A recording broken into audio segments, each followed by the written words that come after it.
feature presentation.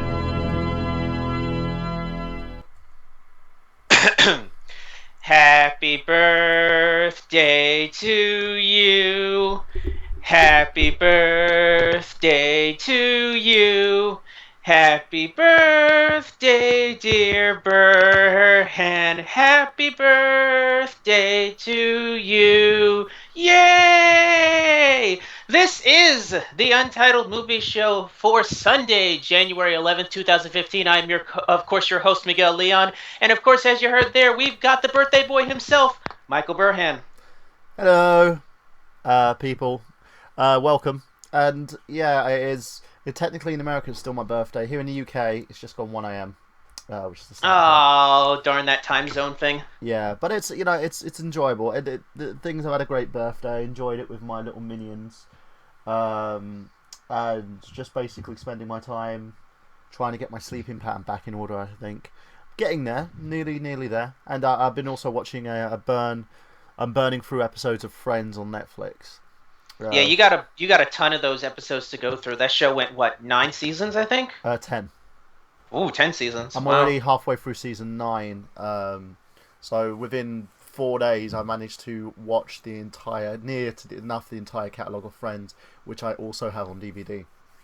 So it was just like, yay, Friends is on Netflix. I'm just gonna watch every single episode, which is great. It's one of those shows that you can always rely it's going to be good quality in terms of the comedy.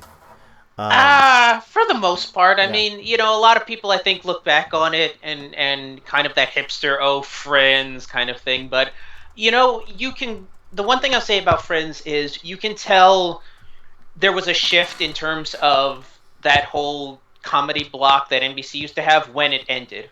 When Friends ended, you could really tell it was kind of the end of an era of sorts because Friends kind of, in a way, took over a lot of the flack that Seinfeld did when Seinfeld went away. When Friends went away, there really wasn't much left to pick it up. I think But did Friends end before Seinfeld? Did Seinfeld end before Friends? Seinfeld ended before Friends. Seinfeld ended, I believe, 96 or 97. Don't Yeah. quote me. Friends ended around maybe the early 2000s. That's a long time, man. And the end of the day, the show, I think it became a hit without knowing it was going to be a hit, if that makes sense. Because it was a show about a bunch of people that lasted, and imagine the fact that it lasted 10 seasons as well. Because you've got 4 stories around 4 different individuals, and the show kept evolving. Pretty similar to what Seinfeld did. You had a group of people, and the show kept evolving from its first kind of premise. Well, the difference between Seinfeld and Friends is that there was an evolution, whereas Seinfeld, because it wasn't really story driven of sorts, it was very much the show about nothing. It was very episodic. It didn't really there was no ending really because there really was no beginning. It was just you were just seeing a bunch of happenstance things happening, whereas Friends, you could tell there was a huge evolution. I mean, my mother specifically was a massive fan of Friends. She watched it all the time, and subsequently I watched it with her, and so I remember a lot of those big moments. I mean, I remember. It's funny. The one thing I always remember is all the events that happened to David Schwimmer. Like he kind of became, I don't want to say the lead, but his story arcs. He had a lot of story arcs, and his story arcs kind of took a lot of the weight of the series. Whether it be his constant marriages or the whole will he or won't he with Rachel. It's just that kind of became. It was almost like what's his name, Bruce Willis and from Moonlighting. I always forget Sybil Shepherd. It was Yeah. almost kind of like that thing. Their relationship was kind of in a way, the glue that held that story together. And then you had Matthew Perry and Courtney Cox in there, which maybe this is just because of my love of Scream, but I've always been a fan of Courtney Cox's. Me too. I was a fan of her since Misfits of Science. Was it Misfits of Science? Yes. Yes. Yeah. But yeah, she's always been one of my favorites. She's aged very well.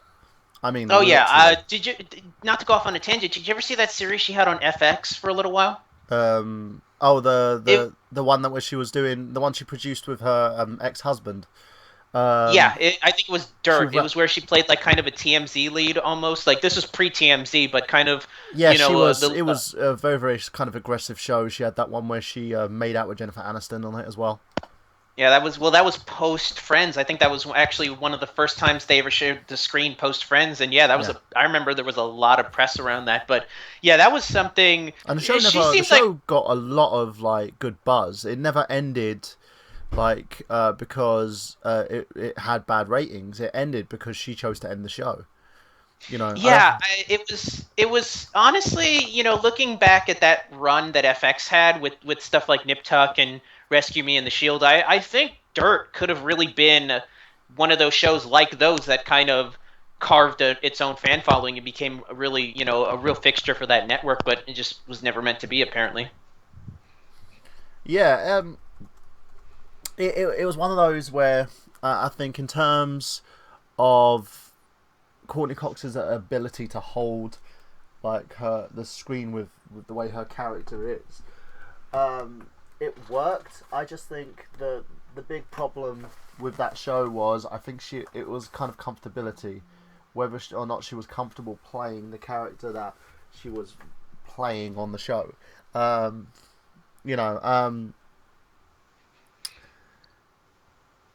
I the thing about it is she then went back into kind of a Friends format again with the show that gained a lot more success, which was Cougar Town. That started off on CBS and then now has moved onto basic cable with TBS. And Yeah, yeah.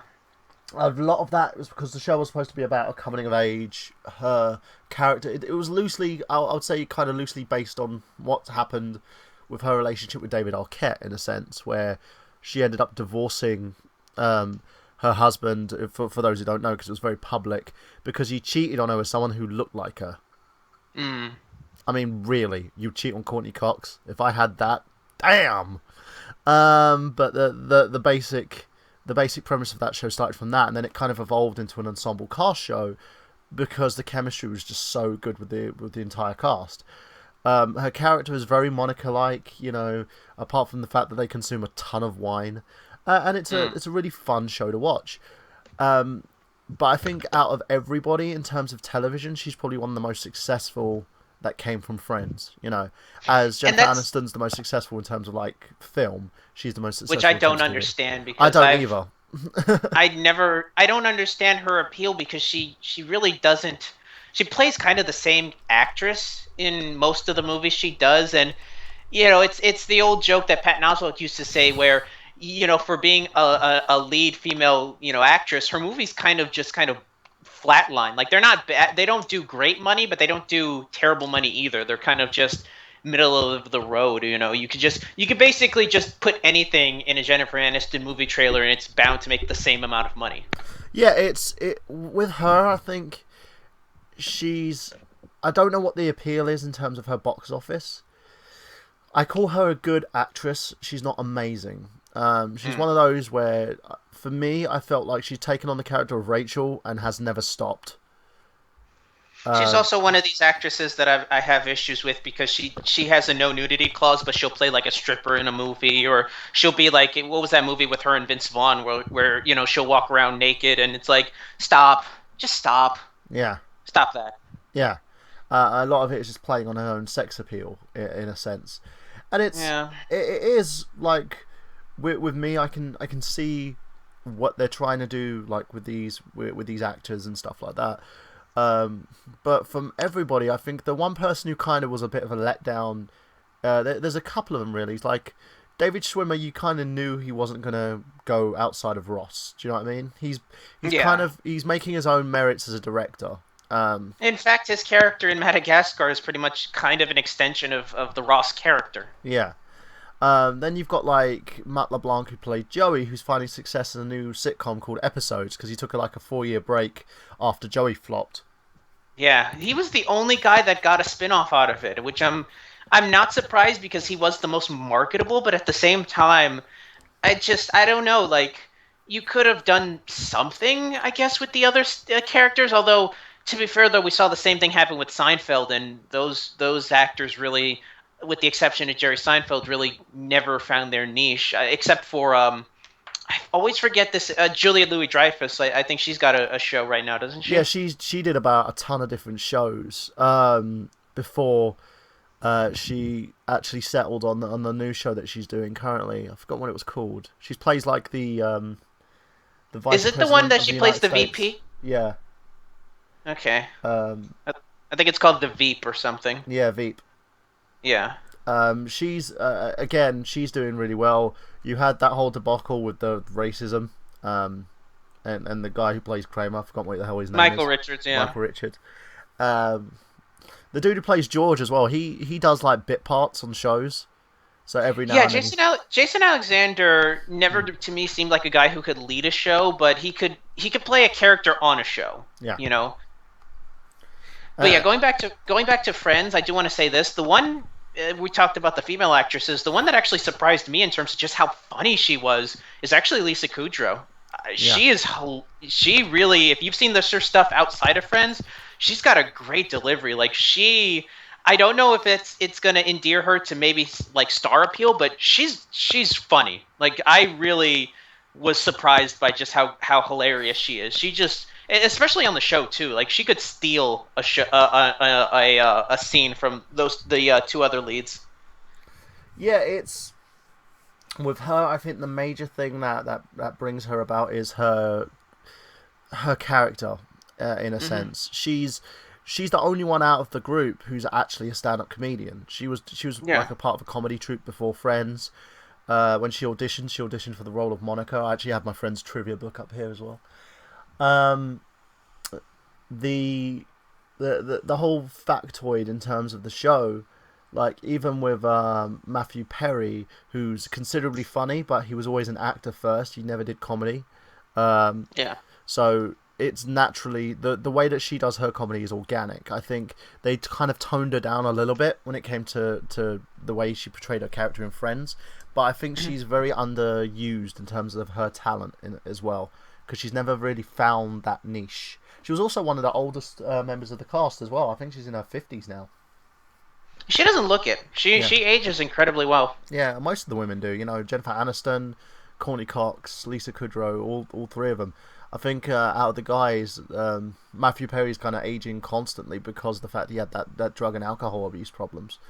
Um, Yeah, but at the same time, I never expected him to really get an actual like be an actual movie star. I mean, he did have the Yard series, whole 9 yards and whole 10 yards. But other than that, I've seen his stuff in terms of like TV movies, and that's kind of I think as far as his career can go is well, being a he's going to be fixture on doing TV. like a series of The Odd Couple, isn't he? I believe They're I they're doing. actually don't. I think NBC are doing a reboot of it, and he's going to be in it. Oh, okay, you know what? I could see them really putting a lot of muscle behind it, considering it is Matthew Perry, and Yeah, coming off of, we're at the point now where Friends has kind of become, it's kind of it might be there's potential for a second revival of Friends of sorts, which if the other actors and actresses are out there, they should really be looking forward to that because they're not really doing much as is. yeah. It is one of those where you look at it and think, okay, I can see. Um, it's one of those where you can see the worth of these characters, and I think giving them a good hook would be a great way to have them back. And I don't think they're ever going to do a Friends movie because there's no point. It's not No, one of those shows like Sex in the City where you could just spin it off into two movies. Even then, and a it kind series of its own, which from what I've heard, the spinoff is not very good. oh, the Kerry Diaries, yeah. Yeah. A lot of that What's I've been told was the fact that the reason why it's not that good is because the writing's really bad. Well, to be fair though, I mean, most of the appeal of that show was the fact that it was on HBO, where you can get away with more. It made me laugh when they announced back in the mid 2000s they were bringing the show to syndication to like TBS and all these other things. It's like that's going to be interesting. It's kind of like when A&E did that with The Sopranos. It's like you do realize what you're bringing to network TV. I know network TV is allowing a lot more, but you know put it this way, it would have been similar to if, let's say, Fox had decided to start showing episodes of The Shield. Like Yeah. it would be like you do realize what you're bringing to your network TV, right? And I You remember do there was realize that this isn't going to whole work. issue with like NBC and Dexter, No, it where was CBS. was it Because CBS, I CBS? believe, Yeah, yeah, they CBS had owns to Showtime. cut the considerable amount of the what made it work just because um, it it basically couldn't they couldn't hold it together, if that makes sense. It was one of those things where it was violating so many bloody rules and guidelines just by bringing it over. And it was one of those Well, things what made you scratch your head and think, why did you even do it in the first place if you're going to cut the essence of what makes the show the show? if I'm not mistaken, the reason they did that, because NBC did that as well with Battlestar Galactica, was this was right when the writer strike was happening, and they Yeah. had no new content that they were bringing up. All their shows, especially Heroes, which was a huge thing, basically stopped for NBC at least. So I remember, yeah, to combat that, CBS was trying to see if they could bring Dexter, because Dexter, I think, had been several seasons in by that point. They were going to start showing episodes from season one up, and they just could not pull it off. At least with Battlestar Galactica, when NBC tried to do that, it was literally no one was watching it. They got no carryover from the Sci-Fi Channel crew, so they stopped doing that after a while, which always surprised me that that was the case. That didn't work because I followed Battlestar Galactica like towards the end of the second season and Mm. through most, if not all, of the third season. Yeah. It was. I'm hearing an echo, by the way. Yeah, it's probably my mic. What's up, guys? Hey, Oh, Rudy. Hey. Rudy, ladies and gentlemen, for those of you that don't hear that voice there, um, due to the fact that we no longer have Dave Wade, we decided to open up our third chair to a new member. So, joining us on the show, former host of the Rudy J. Ferretti Show and former host here on this show from early days, Mr. Rudy J. Ferretti. Rudy, welcome to the show, buddy. Hey, Well, what's up, guys? not necessarily former host because he still does the Rudy J. Ferretti show. It's just Yeah, it's just been a couple of weeks. yeah, I hadn't heard much about it. I thought it was on extended hiatus, so I figured it was just one of those shows that just we've had a few of those that have kind of fallen off the wayside. So I didn't mean to assume anything. Oh no, it's fine. As a matter of fact, it's getting close to 40 episodes, so I had to take a little break. Oh wow, 40 episodes. How many episodes have we gotten to? We're at least like 55, maybe 56, considering we've done a full year. I think. correct. Yeah. Yeah. Good on. Oh, excuse me. Good on you. But yeah, we were just kind of waxing nostalgically about Friends, trying to buy time. But now that you're here, we can get into the nitty gritty. But before we get into that, I do want to discuss something that I mentioned to Burhan earlier, and I want to get your thoughts on it. I've Sure. had a chance to see two new trailers over the past week, and I'm sure you guys have had a chance to see at least one of them. The first one is Ant-Man. Just debuted the new Ant-Man trailer, the first real theatrical trailer for the movie.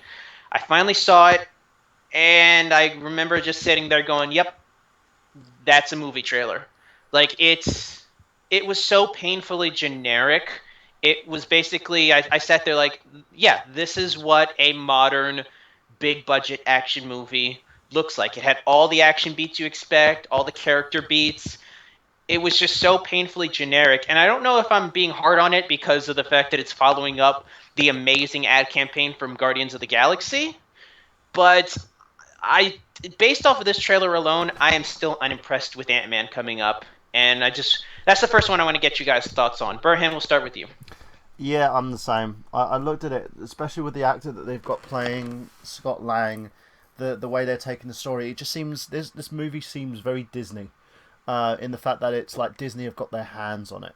You know. I'm gonna take a look at it with the volume off for a minute here while you guys are talking. Give me a Yep, second here. sure, no worries. Okay. It What is doesn't it, Ant Man? Ant Yeah. Man, Ant-Man? yeah. It doesn't seem like a movie that I would get all that excited about just by watching the trailer. It's just like you look at it and think, okay, yeah, that's not making me want to go and pay to see this movie in the cinema. Um, but I will because it's a Marvel movie. But it doesn't seem like a Marvel movie. It just seems like that Disney have kind of put their foot in and kind of just went, no, we're going to make it this way. We're going to hire directors that we know. We're going to tell the story the way that we want to tell it. And it just doesn't it doesn't look organic. It doesn't look like something that would grip me and have me on the edge of my seat. But It saying doesn't that, look like it doesn't look like it has any personality to it based off of who's directing it. Whereas with Iron Man, with John Favreau directing it, you can tell that was Favreau directing it. With Thor, you can tell that Kenneth Branagh directed it because it had a very Shakespearean look to it. With Captain America, obviously Joe Johnston directed The Rocketeer, so it had a very 1940s style to it. It was very much, very pulpy in a way. With Guardians, obviously, you can tell with James Gunn did it, obviously, because it's got just style oozing from it. And same thing with Joss Whedon and the most recent Avengers 2 trailer. I mean, that's a great trailer. This one to me feels like whoever directed it doesn't have a style yet, so he's just kind of directing it the way the studio wants him to. It very much feels like a hired gun film, which, I mean, some guys have made a great living out of being a hired gun. I mean, I talked about Hercules, the Dwayne Johnson film, and Brett Ratner. Ratner is very much a hired gun director. He directs basically safe studio films, and I didn't mind Hercules. I thought it was a pretty solid film. So, like I said, I'm not saying that the movie's going to be bad. I mean, I don't think Disney would ever risk putting out a really bad movie at this point. I don't think that they want to do that yet, given the track record. But this movie is not going to carve its own niche. It's going to be one of those movies that just kind of happens and people forget about it. And from what I've heard in terms of Ant-Man's relation to the main plot line in the Avengers, it's already enough of the fact that it's, Ant-Man's not going to have a big pull when it comes to Civil War as is, and this isn't going to help either. Yeah, it's basically, I feel that at the moment the comic book and well, the comic book industry as a whole is kind of drawing at straws. The fact that they've just basically turned Tony Stark and what's his name, the members of the Avengers evil, and Hey, Mike, Miguel, is there a link where other people can listen to us talk, or is this not live? No, there is. It is live. It is. Yeah, it's live. YouTube. We're live on YouTube. Yeah. Burhan, throw the link into the chat. It's in the chat. If you don't mind. Yeah, somebody who said they were interested, but I was skeptical about it, so I said, well, let me see if I can get you a link. I'm not going to have nobody join our Skype call, so. Yeah, I don't want to put too many people into here. We're gonna be talking like 5 films tonight with our retrospective we're doing. But so I don't want to have it go too far. It's one of those where nothing's there that will grip you. I think the only thing that's the kind of the hook is Ant-Man's technology. Do you know what I mean? And yeah, it doesn't seem like it has its own individual, its own person. Helming it that has a technical style. It just seems like another movie that's being made. Now, I will say this though, and I'll advise it to everybody. It's the same thing that you would do with the Star Wars movies. Don't expect too much, but don't go in thinking that it's going to be a bad movie. Just go in there, watch it. It may change your opinion, because X-Men Days of Future Past changed my opinion. The one thing the trailer did have was it had an amazing score to it as well. So it built the characters up. Well, in the case of X-Men though, Bryan Singer is obviously directed, and he has a style to him. You can tell in respect, watching the old X-Men movies and watching this one, that yes, this is very much Bryan Singer's hand. You can tell he was really very much had more of a pull in this one than obviously with something like X3, which he wasn't even a part of. Yeah. But you can tell X3 was more of a Ratner movie because basically the movie felt like a Rush Hour movie. Yeah. Clustered and the push was just like, really? But yeah, it wasn't amazing. Rudy, have you had a chance to see the Ant-Man trailer yet? I did. I already have immediate feedback. Now, again, this is just my personal perspective on something I just saw.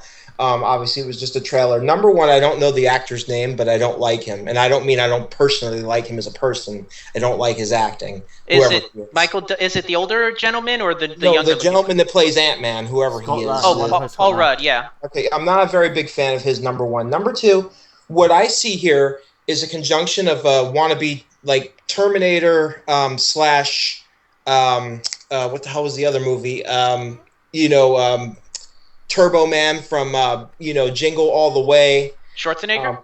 Yeah, I see a wannabe movie here that's on like a rice and bean diet, if that makes sense. In other words, Terminator was, Arnold Schwarzenegger. That's like a movie on steroids. It's a good movie, but this is kind of like a wannabe type thing. I just don't get the appeal of somebody riding around on an ant. Now, we know Ants is, very unique character. Ants are very strong. They can lift 50 times their weight. I'm very fascinated by ants. I was a big fan of Sim Ant for the Super NES, but I don't see the audience getting a grasp of a guy riding an ant as his vehicle or whatever. I don't. It's almost like he's trying to be like Mega Man or something. I don't know. I don't know. I don't get appealed to it. Again, that's just me. It was also a couple of scenes in that trailer where it reminded me of The Hunt for Red October. Am I wrong, or do you guys get that feeling too? In terms of the dark nature of the lighting, sure, it kind of had that, and I do remember some red lighting there. It kind of had that kind of feel. So I guess I could kind of see that almost. Yeah, I don't see. Again, I don't see the point of it. You have Batman, you have Superman, you have I mean, Ant Man. First of all, are there any comics called Ant Man yet? Is it a There new are thing? you Has it been had around a two long different time? I'm not a characters. You comic guy, had so Scott Lang, and you had the original Ant Man, who Hank Pym. Douglas, yeah, Hank Pym, who Douglas is playing, which I don't understand what they're doing there. Ant Man's been around since about, I believe, the 70s, if Yeah, I'm not he's a mistaken. Silver Age interesting. I've never character who's even. he's never found his I don't even grounding. have a comic. He's always been a part of major storylines, but the best thing you'd see when it comes to Ant Man is by watching the Avengers. Yeah, he's kind of almost like a Reed Richards of sorts, where he's a genius that helps out the Avengers, and yeah, he obviously has his suit. Honestly, though, most people, if you ask them about Ant Man, it's more so his personal life, Yeah, specifically his personal demons. He's had a lot of like very adult storylines going on, drug addiction. yeah. He famously had a domestic abuse storyline going within the Avengers that I know Disney's not going to touch with a 100-foot pole. But yeah, it's the Ant Man character as a superhero doesn't have much meat to him. He's more of an ensemble character, Yeah, I've never and heard of him. yeah, and like I said, I was initially, when I first heard they were doing Ant Man, I was excited because they had Edgar Wright directing it. He's the guy that directed all the Simon Pegg movies and Scott Pilgrim. But when they dropped him from development and got some no-name director to do it, that's when I got worried, because at least with Edgar Wright at the helm, you could tell there was going to be enough style to really He carry the character. But like I said, too much of this movie seems like it's trying to be just a generic blockbuster, and I don't think considering Ant-Man doesn't really have much meat to him as an action hero, Yeah. I don't think it's going to work. But it would have been better if they would have chucked the vehicle, the ant he rides, and I think it would have been better if he would have came from the ground, like a phenomenon, half well, human, half ant, well, his and his whole thing about his whole thing is that he has a suit that can shrink. And correct me if I'm wrong, can he also? I think he can enlarge himself to like skyscraper proportions, or is Yeah, that he a can. different hero? I, No, I just would have that's that would have been basically more the character appealing he to me if became he would have afterwards, grew which is up, Giant or Man. been born in the ground or something and had to fight the red ants, kind of like Sim Ant, but of course more action, and be in a world filled with, ants and everything else and other ant men and ant women and stuff. I think that would have been more appealing because I that think would they're be like, just the problem is I think Disney it shows how much faith Disney has in it. I don't think they have much faith in the character, hence the problem. yeah, I they think just think because of their name they can just put out whatever they want. Basically, well, you're saying? honestly, I think what happened was Ant-Man was one of the first movies that Marvel Studios started on, because I believe they started development on this in '06. This has Yeah, been it was this and Iron Man, I think, were the two first films they started work on. I got a feeling Disney probably inherited this when they bought Marvel and were like, well, they've already put like 3 or 4 years of development into this. We got to finish it somehow, and that's kind of what I'm getting. It's funny you bring that up, because it I do kind of get that vibe that, okay, they're going to shovel this out, and if it makes enough money, maybe they'll continue it. But I don't think if it fails, I could see them just shoveling this off and maybe having Scott Lang or Hank Pym come in as like a secondary character in the Avengers at best. I don't that's Yeah, see and what this what movie what that's working. is what what I does think the is Ant gonna Man probably do? happen What unless can it it makes the do? money. Yeah, that it needs to make. It's not going to go any further. Mm. Now, going back to a trailer that I was excited about, that I'm all for this movie, because I got a chance to see the Red Band trailer for this, and that's The Kingsman. Let me take a Matt look. Michael Vaughn's British spy thriller. Michael Vaughn, obviously the director of X-Men First Class and co-director for Days of Future Past with Bryan Singer. this movie just had so much coolness to it. I mean, it just had such a cool, confident, vibe to it. Like that British like spy, almost like a pop culture version of James Bond almost. And it just had, Kingsman. yeah, the Kingsman. Yeah, It's I like think I very saw this. Bondish in terms of like it's like they've got a training center where they can build these guys out of. You know Um, what vibe I got from it? It almost feels like what that '98 version of the Avengers should have been. yeah, no, no, I saw this exactly, too. exactly it. Like Um, it just has that British coolness to it, almost like that. I almost equate it to like a quiet confidence. Whereas if an American does something cool in a movie, it's bombastic and over the top. If a Brit does it, he just kind of like, yeah, I did that. So what? Yeah. yeah, exactly it. And the fact that halfway through the trailer it starts playing Hush by Deep Purple as like all these action sequences are coming up, like I was in. And I love the sense of humor, by the way. I don't know if you've seen the Red Band trailer, Burhan. Yeah, I have. It's got a Yeah, very good the sense of humor to it as well. Yeah, you've got you. There's that great moment where he comes up to like one of the locked cages, and there's a woman in there, and she's like, "Come get me out of here." And he's like, "If I let you out, will you give me a kiss?" And he's like, "If you get me out of here, I'll do anything. I'll do much more than a kiss." And he goes, "I'll be right back." Yeah, And you got Sam Jackson there as kind of the almost like a Yeah. nerd, but he's like a maniacal nerd of sorts. Like he's got a lisp going, and he wears like glasses and a tracksuit. Like I this movie just seems so cool. Like I know I'm hyping myself up, but I really do want to see this movie. It just The first thing that turns me off about this film, it's loaded with special effects. I'm not really for that. Like when you could tell that stuff that's not real. I'm not really Mhm. cool with that. I'm not keen on that. And yeah, I guess Samuel L. Jackson. Okay, he's a great actor, but I don't think it's the right role for him. I don't know. It depends. When you give Sam Jackson a role he can have fun with, he kind of makes it his own. You can tell if he's just kind of phoning it in, and it doesn't seem like he's phoning it in. It seems like he gets this type of character he's playing, and it seems like he's going to have a lot of fun. And when Sam Jackson has fun in a movie, I can have fun in a movie. yeah. He's one of No, the I agree. he's one of the few fun things about The Spirit. Yeah. Yeah, that movie was pretty bad, but Sam Jackson was okay. But Michael yeah. Caine's in this too. It looks like. Oh yeah, and Michael Caine he can do anything, as far as I'm concerned. Yeah, yeah, Yeah, he's amazing. he's kind of written his own ticket as well. He's one of those guys where if he gets offered something, he'll just take it anyway. But he always makes the role work for him, Hmm. which is rather unique because he plays very different characters, but he always has that kind of substance, that Kane-esque substance that usually plays. Like one of my favorite roles was Alfred um, in the Christopher Nolan Batman trilogy, and it Yeah, was I he made it his own. I I really like that. I mean, if we're gonna talk about roles that he brings more of a kind of bravado to, I mean, he even did great as like Austin Powers' dad in Goldmember, and that's not a very good movie, but he's pretty good in there. Yeah, and he always brings out that kind of quality that you expect in terms of his movies, and he's never. It's not like with Sean Connery where he tried to bounce back when his career was kind of dying, but you could tell it was winding down so much. With Kane, it's not the case. He does a lot more with a lot little than he has, and sometimes even steals the show.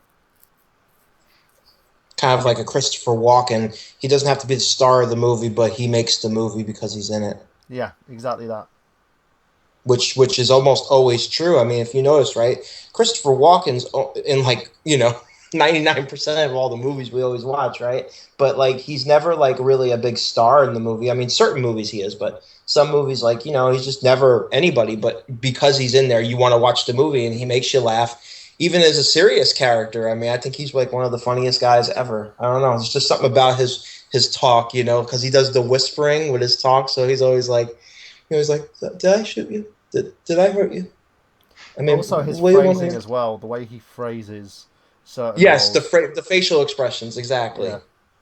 And it just dawned on me actually doing a little bit more research is that this actually is based off of a comic book. it is. Yeah, Yeah, The Secret Service by Mark Miller, who, for those of you that don't know, was the same guy that made the Kick-Ass comic book. So correct. I'm actually looking forward to this even more now. Again, he's another guy who's cashed his own ticket in Hollywood because of like Sony's producing Powers Bureau, the Kick-Ass series. which is gonna basically making its way into a third movie, which is gonna be the final movie in that. Um, he's basically now extremely successful that he doesn't have to, he doesn't have to write or even produce anything anymore. He can just live off his properties, which is very rare in today's industry. Yeah, in terms of the Kingsman, I'm one of these people. We're going to talk later when we talk about the Resident Evil movies, but you can make a movie with all style and it could work. And this movie seems like it's going to work. It's got a good pedigree behind it as well. So I'm really looking forward to this one way more than I am Ant-Man. So I guess if you're going to ask me which one I prefer, I'm going to put my stamp on the Kingsman. When does it I come prefer out? Ant-Man, and I don't like either one of these. Oh, it's coming out this month, actually. Ooh, I know I'm gonna be watching this coming Saturday. Yeah, I think I'll get a copy from my guy first and check it out, Copy and that, guys. it only cost me five I'll be bucks, right back. so I'm just gonna quickly go and grab something. While you yeah. guys Yeah. continue the I got a conversation. guy that makes the movies, gets the movies, so I'll just get a copy from him and check it out, and view it first before I decide to go forward, because I think that's the best way. I mean, if I'm going to pay for something, I'd rather at least have it.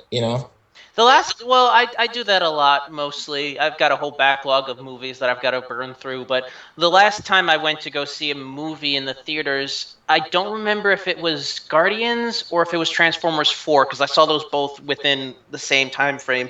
I'm gonna say I believe the last movie I saw in the theaters was Transformers 4, which I didn't think was that bad. I give it. We did a Transformers retrospective. Well, not Transformers, a Michael Bay retrospective months back, and I didn't. I said it before. I thought out of those movies, that was probably the best of it.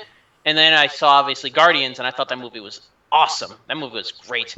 But yeah, before that, I think it was like Godzilla. I had seen the new one, not the '98 version. But yeah, Yeah, I don't I, get out I, to see movies as much as I should. I don't go to the movie theater that much either. I don't.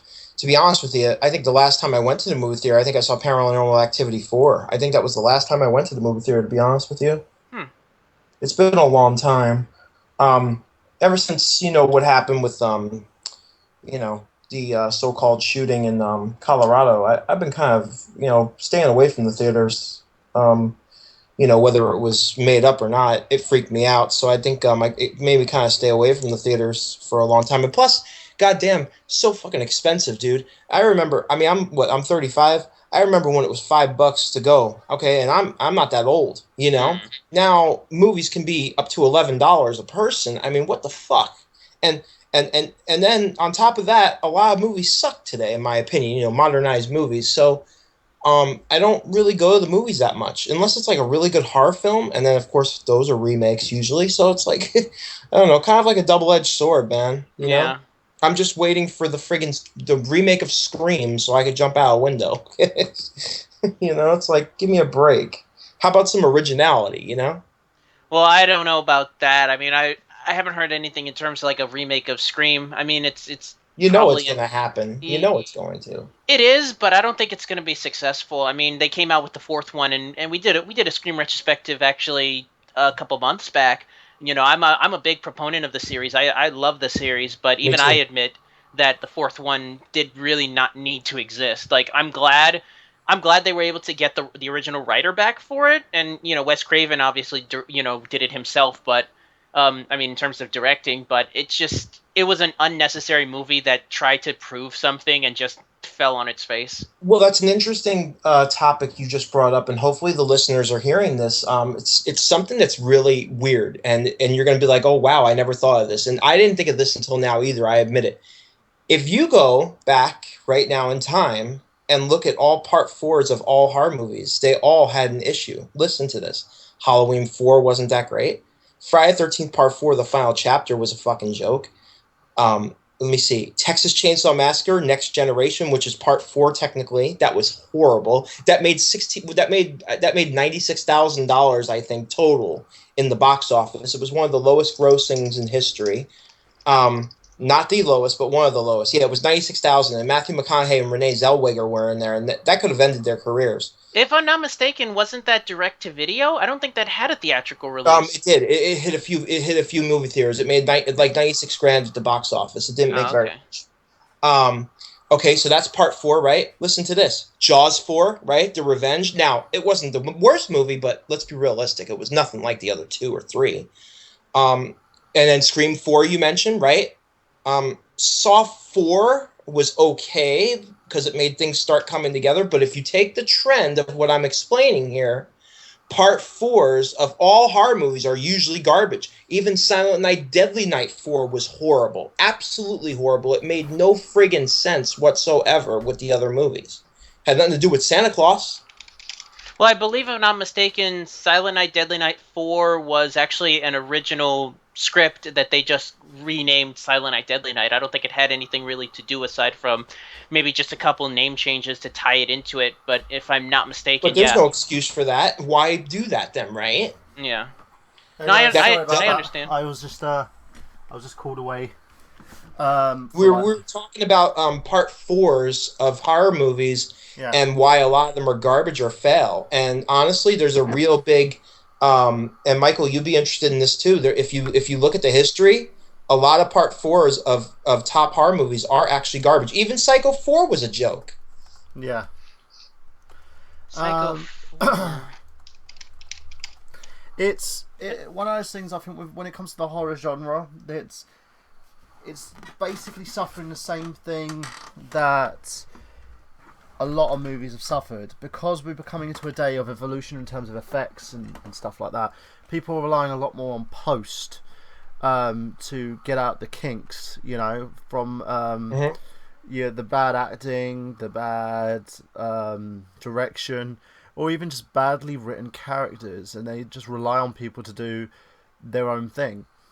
And it doesn't work, and it's getting to the point now where it's costing a lot of these movies the characters that the kind of the stories, the characters, and the gross that they should be making, and the horror movie genre as well is a B movie genre. It never intended to be a mainstream genre, and they keep trying to make it that way, thus I creating. disagree with that. The I'm first or second one is okay, but when they make part three, four, five, six, seven, Yeah. eight, nine, 10 is what kills it. Hmm. And I'm going to disagree with that because Okay.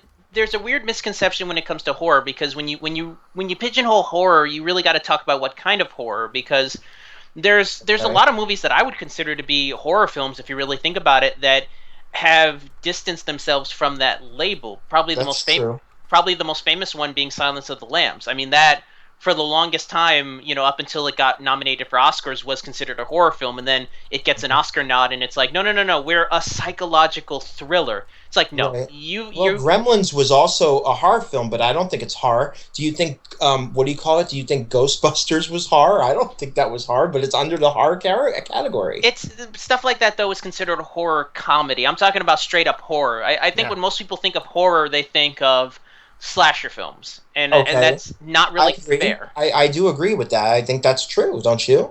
Yeah, I think it's true. You can't just pigeonhole horror into like the slasher genre, because then look at something like Silence of the Lambs. Like I said, look at something like Seven from David Fincher. That movie could easily be classified as a horror film, but because it has aspirations that are a little bit higher, they like to kind of distance themselves and say, no, we're not a horror film, we're better than that. It's like, just be a good horror film. You don't And, have to. and what's up with all these Exorcist wannabe remakes and newer movies, Michael and Miguel? If you think about it, right? Paranormal Activity, Conjure, all these things are all paranormal. Conjuring, Exorcist, Last Exorcism, Exorcism, Emily Rose.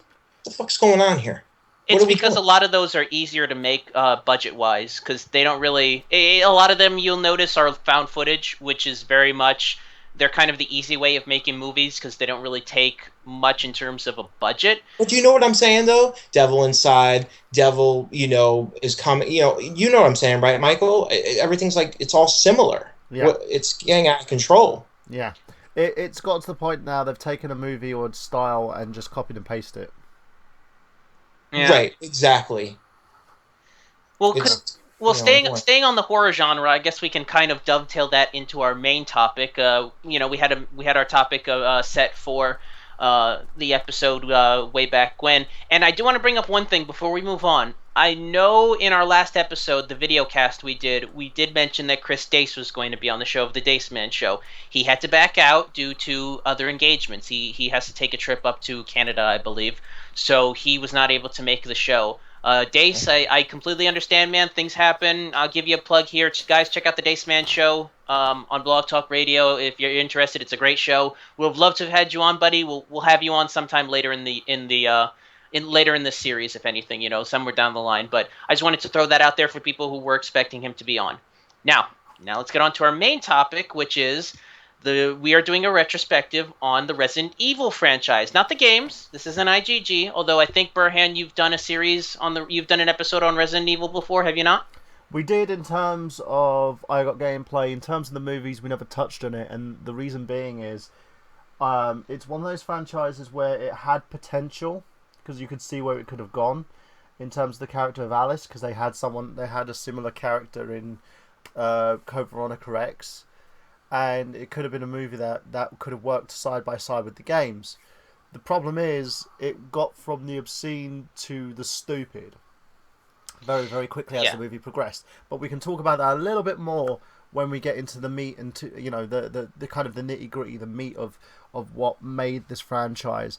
And the problem is it went from something which could have been very good story driven and turned into something which Rudy hit the nail on the head on. But it relied a lot more on effects and slow mo cuts, and basically it was casting people against the characters that were supposed to be in the game just so they have them in there, and it came to some very weird concepts of who should be playing who, like having a fucking emo Leon Kennedy who was just as I said, we'll touch on it a little bit more, but there's a lot that didn't work with this movie. But when you look at it, you think, when you look at the franchise and try and you try and basically sit there and rationalize what made this franchise, if it was any good or if it was just bad, and truthfully it didn't do it for me.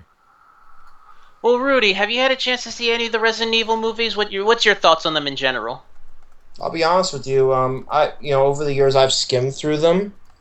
That's another thing to me. A lot of them are all the same, just like the video games. I wasn't impressed with that series either. I don't know. It's a lot of the same. Doesn't that kind of, again, correct me if I'm wrong. I don't know everything, but that kind of shadows, again, a modernization of the Night of the Living Dead in some way. Well, it's funny you mentioned that. Going back to starting off with the first film, actually, we kind of almost got something very similar to that. In a way. Originally, this movie, they had started development on the first film in 1999, and actually they had George A. Romero signed on. He was going to write and direct the first film's adaptation. There's actually, his script, I believe, is out there online if people are interested in reading it. He turned in a script, and supposedly Sony Pictures, well, Screen Gems, their lower level production company, they liked it. The Sony themselves liked it. Apparently, the Capcom did not. The reason that they ended up dropping George Romero was because Capcom wanted to have a script that was focused more on action, whereas Romero's script was actually focused more on horror. He was very much playing up, almost like what Rudy said, going back to very much a Night of the Living Dead kind of vibe to it. Yeah. Knowing how the first movie came out and knowing where the series inevitably went, I would have loved to have seen George A. Romero's take on it. Even if it was more horror-driven, I think it would have been a much better direction than the movie that we got. What's your thoughts on it, Burhan? I think I would like to have seen what George A. Romero could have done with it. It's a shame that they didn't take his ideas and pushed forward to something else. But I also think it was one of those where he didn't know the franchise. He didn't know what Resident Evil was. He had to get an assistant to play through it. And he just did what he did, really. Again, though, it's one of those where I don't expect anything from it. I saw the remake of Dawn of the Dead when they made that. That was interesting, but there was nothing either here or there about it. I heard the Night of the Living Dead remake was actually not that bad. No, it was. It Tom was. Savini did it. Yeah, Yeah. it was good, but it's not something that you can sit there and go, "Oh my god, that was amazing." Do you know what I mean? Exactly. It Fucking it list just the it Nightmare on was Elm what it Street remake. was, and it was interesting. The way that they did like the beginning was extremely interesting, and I enjoyed it. I love the fact where they wake up in the apartment and there's this little in this like little suburban rural area, and this little girl's just sitting there, and it's one of their neighbors' girls who usually comes in, and she just attacks her boyfriend, like takes a chunk out of his neck, and the fact that it went from being so the tone was very placid to spiking you, because I had a lot of jump scares because I watched it in the cinema. And I enjoyed it for what it was. It's kind of one of those films you could tell a lot of video games like Dead Rising, for instance, took its tones from that. And if you ever do a Dead Rising movie, you would expect it to be kind of comedic in terms of the undertones from what it was. When it comes to the Resident Evil franchise, even though it borrowed heavily from his style, the movie itself couldn't have been of that same direction because the story needed to be there, it needs to be ingrained. Let's not forget Evil Dead 2. I see similarities with Evil Dead and Resident Evil as well. It's funny you mentioned that because I was thinking like what director would be perfect to make a Dead Rising movie. I'd love to see Sam Raimi do it. Give Yeah, that man a definitely, budget. definitely. Yeah, let him I, go crazy. you know what? I would even go as far as to say if you wanted to go from the first game, have the have Bruce Campbell play the title role, because the guy's old, in terms of the way he is. He's a reporter, um, and you know what? It is the only game as well where I purchased a remake of the second game, which was off the record. Oh yeah, I did too. You know what? I wasn't a big fan of Dead Rising. I got the humor, but I don't know. I'm just not into the whole endless sandbox type of game. I like a game to kind of point me in the direction I need to go and just let me go from there. But there was just too. It was too open. I got bored with it really easily. That's a shame because it's a really good game and it's very enjoyable in its own means and methods, in a sense. So I loved But it. I felt it worked. I felt it made its mark. But the same thing goes for Resident Evil franchise. What made it unique was you had the secluded house and you had individuals in this house fighting against an unknown enemy, which turns out that there was a bigger ingrained story from the Umbrella Corporation. Now, the hmm direction that they went with this was kind of different, um, in a sense, but you could tell that it focused heavily on action and less on character. I'll say, going back to the first Resident Evil, which, they ended up dropping Romero and ended up picking up Paul W.S. Anderson, who had success earlier in his career in terms of video game movies. He directed the Mortal Kombat movie, which we've talked about numerous times on this show. I think that's an underrated film, at least the first one. I really very much enjoyed it. So I could see wanting to bring Anderson back for the Resident Evil movie. I mean, the guy's an action director, although that doesn't discount his bits of horror that he has done. I mean, he did direct Event Horizon, which I haven't had a chance to see fully, but from the bits I've seen, is a very well made horror film. Yeah, it's one of my Um, favorites, especially. But the thing is, as well, a lot of it wasn't the horror aspects that got it. It was the fact that there was a seclusion. You had two guys in Lawrence Fishburne and Sam Neill Sam Neill. on this spaceship, and all these weird things happened. It was like a portal to hell. This thing was every bit a Doom movie, or what Doom should have been, if that makes sense. Yeah, Um, I agree. and it really worked. It got to the point where the evil they were fighting it turns out wasn't hell itself. It was the manifestation of themselves, of Mm. their inner like demons. It's a really really good film, and I can see the way that he portrayed it there, but this film was different.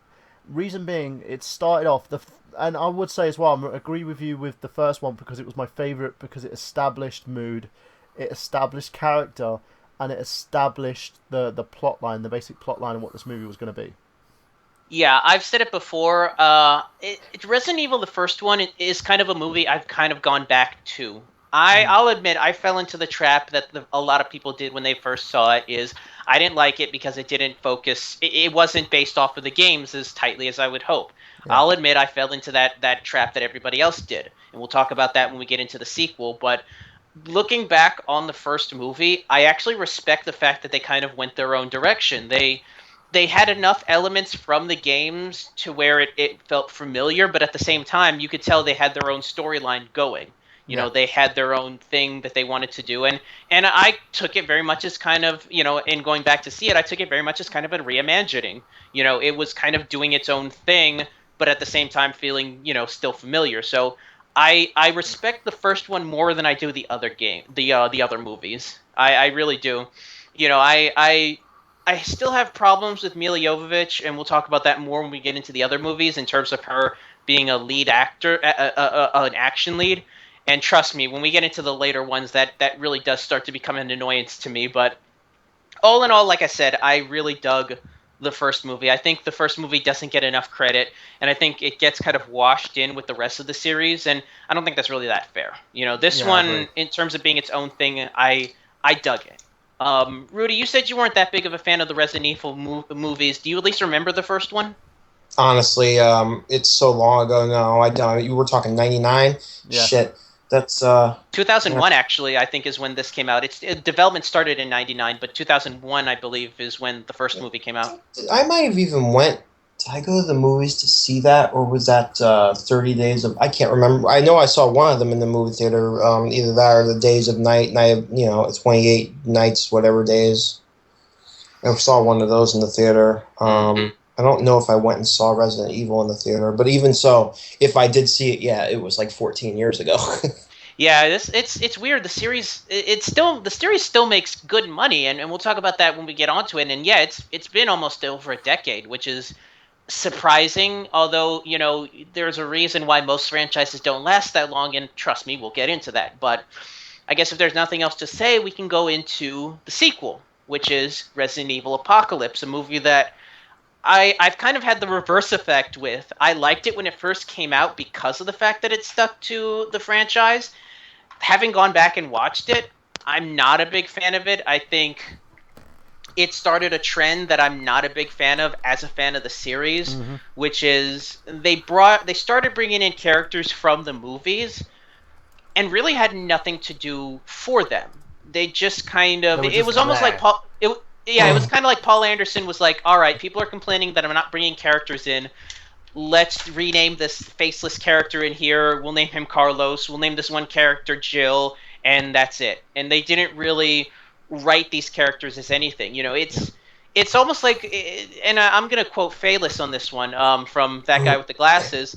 It's obvious from the first movie that they had plans for Alice. She was going to be the main character for it, but then they decided to start bringing in characters. And Hmm. unfortunately, and we'll see this as the series keeps going, anytime the characters have the opportunity to be heroes, it's always shifted to Alice. It's almost like they have to remind you, no, no, no, this is the character you have to Yeah, follow. This is the character you have to care about. And as a fan of a lot of these characters from their games, it's it really does a disservice to them, and it's really annoying. And like I said, we'll get to it more. But yeah. Burhan, With you kind of echoed the same thoughts I had yeah. about this movie. So basically, from going on from the connection to the first one, Alice basically is kidnapped by Umbrella. You know, Michelle Rodriguez's character, she's dead. You know, the Matt, is it Matt Addison, the one that Yeah, the guy becomes like the love interest, and then yeah, gets put with the he gets the Nemesis bitten. virus. Yeah, and he basically is transforming into something. At the end of the film, gives you a bit of a jump scare. You're sitting there thinking, "Oh God, you know what's going to happen." Then suddenly she wakes up. She's on this table. She's like you know, waking up from her kind of a deep sleep that Umbrella put her under. In a strategically placed nightgown, by the way. Yeah, and again, it's again cut and paste. Miljosevic wakes up. Miljosevic basically finds clothes. Miljosevic fights zombies. Miljosevic finds guns, and you know hilarity ensues. But the moving on from that to the kind of the next one, Apocalypse, was a direct sequel to the first movie. And I will say loosely, and the reason being was there were certain hints of the way the first movie ended that they kind of drew straws at with this one. Yeah, this one very much felt like it was trying to crib off of Nemesis, the Yeah, third game. yeah, um, But like I said, it didn't feel like it did it in a sense that it fit. It was kind of almost like, hey, let's take this storyline from this game and kind of just implant it onto here, and then yeah. I'm reading it the just Wikia, didn't and the work. Wikia says it's basically has elements from 2, 3, and also Code Veronica. Now, um, she basically survives from this, um, and they basically Umbrella sends a team to open and investigate what happened.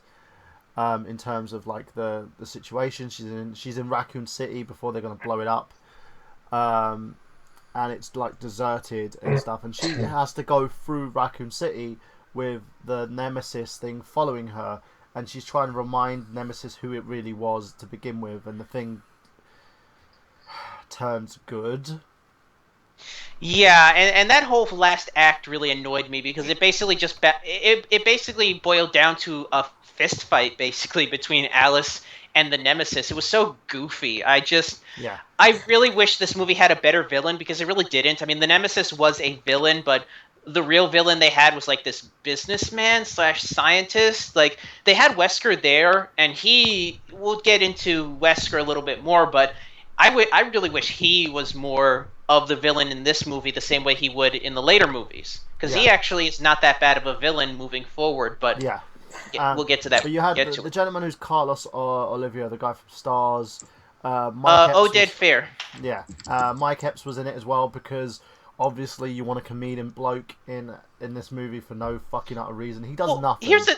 here's the thing. I'll say this about the characters, and I'll say this about Mike Epps. I defend him because he felt like a character that was meant to be in there. Like, yeah, he was a comedic character, but you can tell he was originally supposed to be in that Yeah, script. he's there basically to be sacrificed in the end. Yeah. Um, Whereas Oded, first off, I love the actor. Anything he pops into, he always gives it his all. I was a big fan of his when he was in The Mummy. I even liked him when he was in Deuce Bigelow, which should yeah, tell you about that. He's one of those actors. Whatever he does, I'll give a shot. He kind of felt like he belonged in there, and that's great. But the character of Jill really was the one that stuck out to me the most. And I get it; it's based off of the third movie, so you have to have her in there. Here's the problem, and here's the big problem that I have with the series moving forward is mm, the characters that they bring from the video games, stand out so much because they basically are just cut and paste, and that's mm-hmm, not always a good thing because if you watch Resident Evil Apocalypse, her outfit that she wears it sticks out like a sore thumb. It looks like a costume, and yeah, it really does make her stand out more, which is not a good thing because she doesn't really add much to the game to the movie as is. yeah. It's it just proves, like I said, that he just basically just pulled these characters out, put them in their costume, and then went go. And he makes them You know, secondary as well. He doesn't make them, like a part of the ingrained story. They're just there, and they just come in and like, hey, how's it going? Yeah, we're from the game. See you later. Oh, I'm dead. And then that's it. And at the end of the day, to give them that kind of, it's like it's a combination of fan service and not knowing what the fuck you're doing with the characters. it's Um, the wrong kind of fan service, yeah, is what it is. and it kills any momentum that these characters have. Um, and that's kind of what the problem is. And basically, Alice's journey from beginning to end in this is her trying to survive and get out of the city. And then there's a nice little bit of story where they actually reprogram her. She has something in her that Umbrella can utilize. So she has a trigger that can turn her into a killing machine for them. There's something it's a plotline they remove in the third movie for no relevant reason whatsoever. Then that's a big problem with Paul W.S. Anderson and the movies he makes is he is so guilty of this, and it's sequel bait. What he does is he makes an ending to his movies that sets up for a sequel Yeah, that either rarely doesn't happen, or when it does is completely forgotten about. yeah, And that was the case in 2 where they had that trigger, which, like I said, going into 3, really there was nothing to it. I yeah. mean, It was. and that They just basically gave us superpowers. Hmm. by the end of it, and you just sit there and you're like, why did you do that? You know. And that's kind of a big problem that I have with the movies going forward is I don't understand what Umbrella's purpose is post-apocalypse. Like in the games, their whole purpose was they were trying to cover up the zombie invasion because they didn't want to ruin their business. So that's why they ended up blowing up Raccoon City. In the movies, the apocalypse has already happened. The virus has gotten out, it's taken over most of the world. What purpose does Umbrella have at this point? What are you trying to protect? What is there? Why are you the villains at this point? It's the big problem I have with a lot of post-apocalypse zombie movies is there's no big bad villain. There's no real happy ending to this. There's no real win to it. So you're just kind of it's just basically a means to an end at this point. Yeah, And the in who, Resident what, where, when, and why, basically, yeah, and there's none of that. There is no who, there's no what, there's no when, there's no why. If everything you guess in this movie and say, right, how is this, does the story work, and you find that it doesn't, then why is the story being told in the first place? it basically is just an episodic tale. Like these Yeah. things just happen to Alice and we're gonna follow it. You know, there's no real, which is funny considering the series keeps having this weird continuity with its endings that it usually forgets about. But you know, it tries to keep up this continuity. But where is it all leading up to? Like, eh, I don't know. It's just something that annoys me. And Speaking of the Mummy movies, I really think that those movies saved Brendan Fraser's career. oh, Not Showed really, because it showed after he those could act. movies, yeah, after those movies, he's gone now. He's not really doing much. You know, he Yeah, that other was the only that was his best roles ever, in my opinion. you know, it's funny you mentioned that because I was actually listening to another podcast that was talking about they were doing a going back to George A. Romero. They were doing a retrospective on him. Do you know he was originally going to write for that movie? He had turned in a No, script no for idea. he had turned in a script for that movie and never heard back from them. Apparently, Universal liked it, but just I guess didn't want him attached to the project. I thought I would have liked to have seen that a direct written a script by George A. Romero with the director they had, or the ones that they I still originally don't had. That understand would what have is been the interesting. issue with Romero. Why do people like kind of turn away from him? It's I honestly have Something must have happened controversy wise. There had to have been something to happen. I've heard it's different stories about that stuff too. it's weird. I don't know. I think it's because of the fact that he's so tied to zombie movies.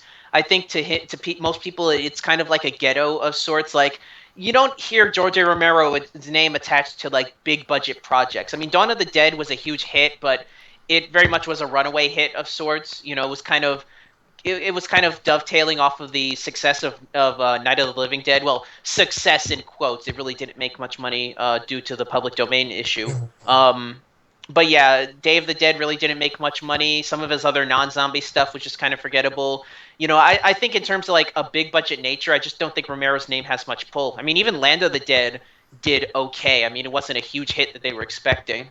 Hmm. And then the rest of the movies have been kind of direct-to-video stuff like Survival of the Dead and I think there was no Diary of the Dead and Survival of the Dead. Those were the two big Not ones. to get off topic, but that's why there wasn't a sequel or a third part of Breakfast Club. There was supposed to be two more sequels, and there wasn't because there was controversy with John Hughes and Bender and all those people. There was a lot of problems. So sometimes that stuff happens, and that's why people go off the radar and things don't happen.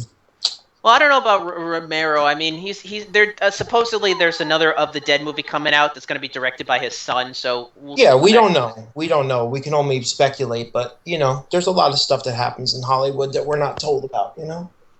Yeah, and going back to to Resident Evil Apocalypse, there's one aspect of it that I don't think that started to happen in those movies, and I think really kicked up, especially when we get to four, is Paul Anderson's obsession with really I guess the only thing I could think of is like fetishizing Mila Jovovich. Yeah, Like he has this every single movie.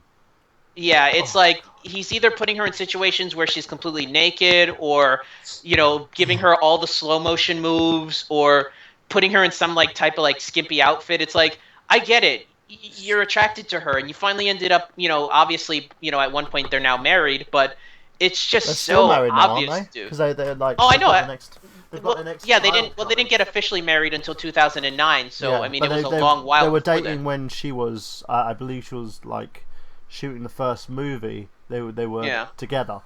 Um, but you're right. He over glorifies his wife and her body, and at first I'm just like, okay, I can see why they did this in the first movie. Then the second movie, she's in the same situation. It's like, oh fuck's sake, find some clothes.